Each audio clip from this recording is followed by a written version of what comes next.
Professor Moisés, como é que fica o ano de 26, já que claro que é um ano eleitoral, mas sempre se fala no Brasil em presidência da República, como se o resto não existisse. Como é que o senhor vê esse ano de 26, especialmente a questão da presidência da República, mas não só? Boa noite, professor Vila, colegas, Luana, o Rodrigo. Eu queria colocar a questão, Vila, num outro plano do debate, que é o seguinte: eu acho que quando nós olhamos a experiência da Nova República, pelo menos da Nova República para cá, né, nós tivemos 30 anos, digamos assim, de disputa política muito importante entre, eu diria, entre duas tentativas de levar a termo a herança de natureza social-democrática da Constituição de 88. A Constituição de 88 ela aponta numa direção muito de uma vitalidade, né, social-democrática. E a disputa era entre o PT e o PSDB, apesar de grandes, digamos assim, discussões, debates, havia um respeito mútuo no modo como esses dois competidores levavam a disputa eleitoral.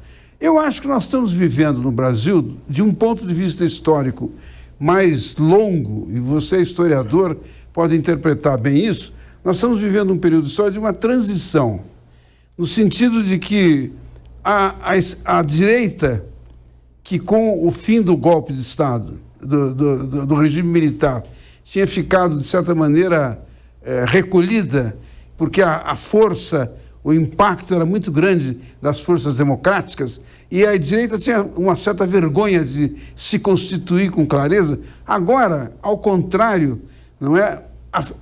O cenário político brasileiro começa a ter uma direita permanente que disputa com as forças progressistas, não só com a esquerda, disputa inclusive com os democratas, não é? Com a área das forças democráticas, que valoriza direitos humanos, valoriza o avanço da democracia, valoriza uma retomada da economia no sentido de melhorar a vida comum das pessoas, não é? A direita disputa isso de uma maneira muito atroz, muito pesada, não é?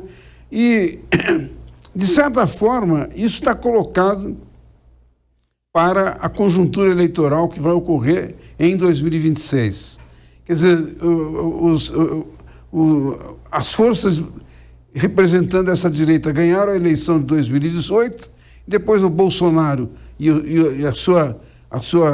o seu apoio perderam poder, e a grande questão deles agora é voltar ao poder, a qualquer custo, como dizia o professor Rodrigo, né? em relação a alguns dos... Eu acho que isso é interessante, porque é um modo de estabilizar no Brasil, né, com clareza, linhas políticas mais profundas e que, num certo sentido, remetem para a possibilidade, né, de projetos mais significativos. A direita, embora tenha posições muito conservadoras em relação a uma série de coisas, não tem com muita clareza, um projeto econômico que você possa dizer que inova. Não é? E a esquerda ficou, de certa maneira, em alguma das teses anteriores, que vem do período da Nova República, não é? E compensações a mudanças que ocorreram, e entrou em algumas áreas sociais que permitiu melhorar a vida das pessoas, ou pelo menos melhorar o consumo da população mais pobre do país, né, de uma participação no consumo. Eu acho que, então, em 2026, essas posições mais, digamos, que organizam o pensamento e organizam os projetos, vão estar em grande disputa. O Rodrigo mencionou uma coisa muito importante. A extrema-direita hoje foca fundamentalmente a ideia de que é preciso ter maioria no Senado para, com isso, não apenas fazer o impeachment de alguns dos ministros do Supremo Tribunal Federal, mas mexer na Constituição. As pessoas comuns que nos ouvem, né, talvez não tenham suficiente informação para entender o que significa isso e a implicação que isso pode ter. Mexer na Constituição pode representar, nesse momento, atrasar, fazer um retrocesso em relação a aspectos muito importantes que foram de conquistas democráticas, né? Então, eu vejo essa transição nesse sentido, está se tornando permanente na vida política do país, uma opção conservadora e que, em alguns graus, vai para um extremo, como nós vimos nas políticas de segurança. Veja que não só essa mega operação que ocorreu no Rio de Janeiro algumas semanas atrás, mas também o que já tinha ocorrido em São Paulo, aqui na área da Baixada Santista, uma política administrada, não é, pelo governador Castro do Rio e aqui em São Paulo pelo Tarcísio, que se assemelha em alguns aspectos àquela política mais radical adotada, por exemplo, num país como El Salvador, em que todos os direitos, de alguma maneira, foram derrubados.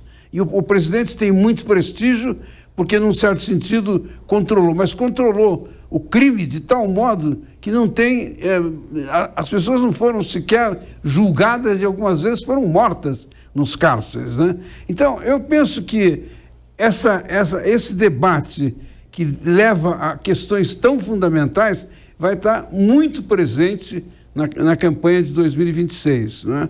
E essa ideia, essa noção de que é preciso fazer maioria, no caso da extrema-direita, no Senado, ela tem um objetivo claro. Não é apenas defender a anistia do Bolsonaro, não é apenas defender, é modificar alguns aspectos do modo como nós conseguimos fazer avançar a democracia no Brasil.